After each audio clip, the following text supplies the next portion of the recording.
अहो, पेट्रोल महँगो भयो। ठिकै छ, सही हो। अनि फेरि महँगो भयो। अझ सही हो।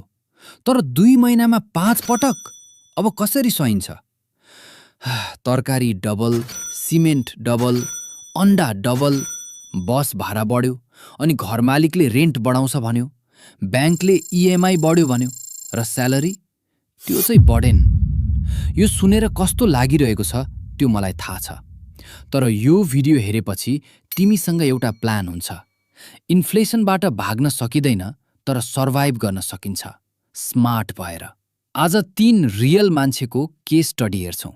40,000, 80,000 र 1.5 लाख स्यालेरी। यी 3 जनाले एक्ज्याक्टली के गरे इन्फ्लेसनमा त्यो हेरौँ। अन्त्यमा एउटा free inflation survival budget template दिन्छु, नेपालको करेन्ट कस्टको लागि बनाएको। एन्डसम्म हेर्नु। लजिक बुझौँ, पहिले बुझौँ। इन्फ्लेसनले एक्चुअली तिम्रो घरमा कति इम्प्याक्ट पार्यो? Real numbers. पेट्रोल 2 महिना अघि 170 प्रति लिटर थियो, अहिले 200 भन्दा माथि छ। 5 पटक बढ्यो। ट्रान्सपोर्ट भाडा पनि बढ्यो। काठमाडौँमा लोकल बस 15बाट 25, पठाउ र टुट्ल 25% बढ्यो। तरकारी गोलभेडा 40 को किलो थियो, अहिले 80 को। आलु रुपैयाँ 35, अहिले 60। आलु र गोलभेडा बेसिक तरकारी डबल भयो। अब सोचौँ, एउटा परिवार महिनामा 3,000 तरकारीमा खर्च गर्थ्यो। अब त्यही तरकारीको लागि 5,000 चाहिन्छ। 2,000 एक्स्ट्रा कहाँबाट आउँछ? Cement, iron, eggs, edible oil सबैको प्राइस बढ्यो। नेपाल राष्ट्र ब्याङ्कको अफिसियल डाटाले भन्छ इन्फ्लेसन रेट अहिले 6% भन्दा माथि छ। तर रियल हाउसहोल्ड इन्फ्लेसन 12% भन्दा नि बढी। किनभने एनआरबीको बास्केट र हाम्रो किचनको बास्केट फरक हुन्छ। अनि सेलरी? प्राइभेट सेक्टरमा एभरेज इन्क्रिमेन्ट 3 देखि 4%, गभर्मेन्ट सेक्टरमा कहिलेकाहीँ 0। हाम्रो पर्चेजिङ पावर घटिरहेको छ हरेक महिना। अब 3 रियल केस स्टडी। यी काल्पनिक मान्छे होइनन्, यी नेपालमा बाँचिरहेका रियल सिचुएसन्स हुन्। तिमीले आफूलाई पहिचान गर्छौ। Case study 1, Ramesh, Kathmandu, 40,000 salary, private company, 1 जना श्रीमती, 1 बच्चा। रमेशको पुरानो बजेट: रेन्ट 12,000, तरकारी खाना 7,000, ट्रान्सपोर्ट 3,000, बच्चाको स्कुल फिस 5,000, फोन इन्टरनेट 2,000, अन्य 3,000, जम्मा 32,000 खर्च, बचत 8,000। इन्फ्लेसनपछि रमेशको सेम बजेट: रेन्ट 13,500 बढ्यो, तरकारी 9,500, ट्रान्सपोर्ट 4,500, स्कुल फी उही, फोन उही, अन्य बढेर 4,000। टोटल खर्च 40,600, स्यालेरी 40,000। नेगेटिभ। रमेश डेटमा जान्छ, कसैको ऋण लिन्छ। रमेशले के गर्न सक्थ्यो? एकछिनमा बताउँछु। Case study 2, Sita, Lalitpur, 80,000 salary, एमएनसीमा काम गर्छिन्, ब्याङ्क लोन छ, फ्ल्याटको इएमआई 35,000। सीताको पुरानो बजेट: इएमआई 35,000, तरकारी खाना 12,000, ट्रान्सपोर्ट फ्युल 8,000 रुपैयाँ, अन्य 7,000, जम्मा 62,000, बचत 18,000। इन्फ्लेसनपछि इएमआई उही 35,000, तर पेट्रोल बढेकोले फ्युल कस्ट 12,000 भयो, तरकारी 16,000, अन्य 10,000। टोटल खर्च 73,000, स्यालर 80,000, बचत 7,000 मात्र। सीताको सेभिङ्स झन्डै 0 भयो। सीताको लागि सबैभन्दा ठुलो रिस्क इएमआई छ। सेभिङ्स छैन, जब गयो भने त्यो त्रासमा बाँच्नु पर्यो।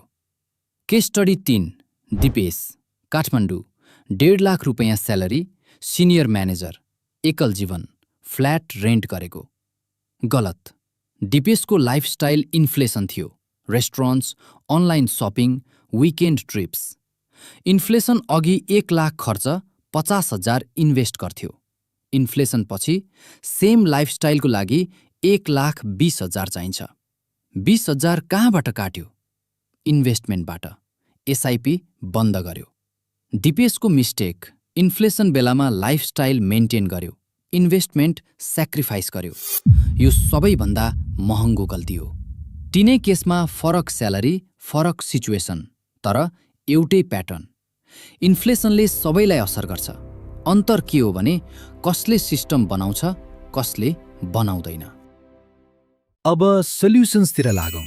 हरेक केस स्टडीको लागि स्पेसिफिक प्लान छ। आफ्नो सिचुएसन मिलेको छ भने आफ्नोमा एप्लाई गर्ने। रमेशको प्लान 40,000 स्यालेरी, इन्फ्लेसनमा नेगेटिभ गएको। पहिलो काम, इन्फ्लेसन एक्सपेन्स अडिट। रमेशले हरेक खर्च क्याटेगोरी रिभ्यू गर्छ। तरकारी 9,500 को सट्टा सिजनल तरकारी मात्र किन्छ। लोकल मन्डीबाट किन्छ, सुपरमार्केटबाट होइन। 7,000 मा म्यानेज गर्छ। ट्रान्सपोर्ट, पठाउ युज गर्न छोड्छ, पब्लिक ट्रान्सपोर्ट प्रयोग गर्छ। ट्रान्सपोर्ट 2,000 मा झार्छ। दोस्रो काम, इन्कम साइड। रमेशको श्रीमतीले घरबाटै ट्युसन सुरु गर्छिन्, 5,000 एक्स्ट्रा मन्थली। रमेश आफै विकेन्डमा फ्रिलान्स गर्छ, ग्राफिक डिजाइन जान्छ, 3,000 extra. Total new income 8,000। Result, Ramesh नेगेटिभबाट पोजिटिभमा आउँछ। सेभिङ्स 8,000 फेरि रिस्टोर हुन्छ। इन्फ्लेसन सर्भाइभ भयो। स्याक्रिफाइस होइन, स्मार्ट रिएलोकेसन। सीताको प्लान 80,000 स्यालेरी, इएमआई छ, सेभिङ्स 0 भयो। सीताको सबैभन्दा ठुलो रिस्क इएमआई हो। जब गयो भने? त्यसैले प्रायोरिटी 1 इमर्जेन्सी फन्ड हुनु पर्यो। सीताले 3 महिना फ्युएल खर्च कट गर्छिन्। इलेक्ट्रिक स्कुटर रेन्ट गर्छिन् 3,000। फ्युएल कस्ट 12बाट 5,000 मा झार्छिन्, 7,000 बच्छ। त्यो डाइरेक्टली इमर्जेन्सी फन्डमा जान्छ। खाना, सीता रेस्टुरान्ट छोड्छिन् 2 महिनाको लागि। मिल आफै घरमै बनाउन सुरु गर्छिन्। सन्डेमा 1 हप्ताको खाना तयार। खाना खर्च 16बाट 12,000 मा, 4,000 बचत। 3 महिनामा इमर्जेन्सी फन्ड 13,000 हुनेछ। 6 मन्थ टार्गेटमा पुग्न अझ केही समय लाग्ने भयो, तर फाउन्डेसन राखियो। सीताले एउटा मेन्टल शान्ति पाइन्। इएमआई छ, तर ब्याकअप पनि छ। दिपेशको प्लान 1.5 लाख इन्भेस्टमेन्ट बन्द गरेको। दिपेशको मिस्टेक सबैभन्दा clear, lifestyle greater than investment. यसको फिक्स, दिपेशले इन्फ्लेसन ट्याक्स कन्सेप्ट एडप्ट गर्छ। इन्फ्लेसनले उसलाई एक्स्ट्रा 20,000 कस्ट गर्यो, ठिकै छ। लाइफस्टाइलबाट 10,000 कट गर्छ, इन्भेस्टमेन्ट थप 10,000 राख्छ। अर्थ, इन्फ्लेसनको पेन सेयर गर्छ लाइफस्टाइल र इन्भेस्टमेन्ट दुवैबाट। दिपेशको एसआइपी रिस्टार्ट हुन्छ, 35,000 महिना।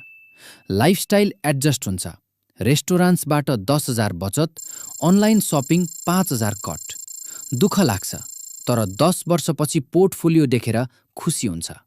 तीनै केसको कमन लेसन, इन्फ्लेसन बेलामा इन्भेस्टमेन्ट स्याक्रिफाइस गर्नु बराबर फ्युचर स्याक्रिफाइस गर्नु। सानो तरिकाले लाइफस्टाइल एडजस्ट गर्नु भनेको इन्भेस्टमेन्ट प्रोटेक्ट गर्नु हो। अब एउटा युनिभर्सल फ्रेमवर्क हेरौँ। इन्फ्लेसनको बेला बजेट कसरी रिबिल्ड गर्ने, जुनसुकै स्यालेरी होस्। Step 1, inflation expense audit. हरेक खर्च क्याटेगोरीमा करेन्ट विरुद्ध पहिलेको प्राइस कम्पेयर गर्ने। कति बढ्यो थाहा पाऊँ, थाहा नभएको प्रब्लम सल्भ गर्न सकिँदैन। स्टेप 2, खर्च 3 क्याटेगोरीमा बाँडौँ। क्याटेगोरी ए, फिक्स्ड, इसेन्सियल, काट्न नमिल्ने, rent, EMI, school fee, insurance. Category B, variable, essential, reduce गर्न सकिने, ग्रोसरिज, ट्रान्सपोर्ट, युटिलिटिज। यहाँबाट बचत निकाल्न सकिन्छ। Category C, discretionary, restaurant, shopping, entertainment, subscriptions. यो क्याटेगोरी इन्फ्लेसन बेला सबैभन्दा पहिले ट्रिम गर्ने क्याटेगोरी हो। Step 3, income inflation has. Salary पुगेन भने साइड इन्कम एक्सप्लोर गर्ने। आफ्नो स्किल अनुसारको साइड हसल स्टार्ट गर्ने। स्किल छैन भने सिक्ने। यो विषयमा म छुट्टै भिडियोमा डिटेलमा कुरा गर्नेछु। त्यही भएर च्यानल सब्स्क्राइब गरिहाल्नु।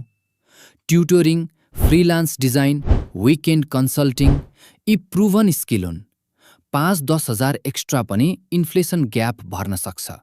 Step 4, investment protection. यो सबैभन्दा महत्त्वपूर्ण। इन्फ्लेसन बेला एसआइपी बन्द कहिले नगर्ने। एसआइपी बन्द गर्यो भने दोहोरो मार। इन्फ्लेसनले पर्चेजिङ पावर खायो, इन्भेस्टमेन्ट पनि रोकियो। बरु लाइफस्टाइल पो कट गर्ने हो, एसआइपी त झन प्रोटेक्ट गर्ने हो। Step 5 inflation has assets. नेपालमा नेप्से लिस्टेड हाइड्रो पावर र एग्रिकल्चर सेक्टर हिस्टोरिकली इन्फ्लेसन बेलामा राम्रो गर्छन्, गोल्ड पनि। तर यो लङ टर्म हो, सर्ट टर्म प्यानिक बाइङ होइन। रमेश, सीता, दिपेश तीनैजनाले एउटा कुरा सिके, इन्फ्लेसन तिम्रो दुश्मन होइन, तिम्रो सिस्टमको टेस्ट हो। सिस्टम छ भने इन्फ्लेसन च्यालेन्ज हो, सिस्टम छैन भने इन्फ्लेसन क्राइसिस हो। तिम्रो स्यालेरी कति पनि होस्, प्लान बिना इन्फ्लेसनले हार्छौ। प्लान छ भने इन्फ्लेसन सर्भाइभ मात्र होइन, अझ स्ट्रङ बन्न सकिन्छ। किनभने इन्फ्लेसन बेलामा गरेको स्मार्ट डिसिजन काम बेलामा धेरै राम्रो लाग्छ।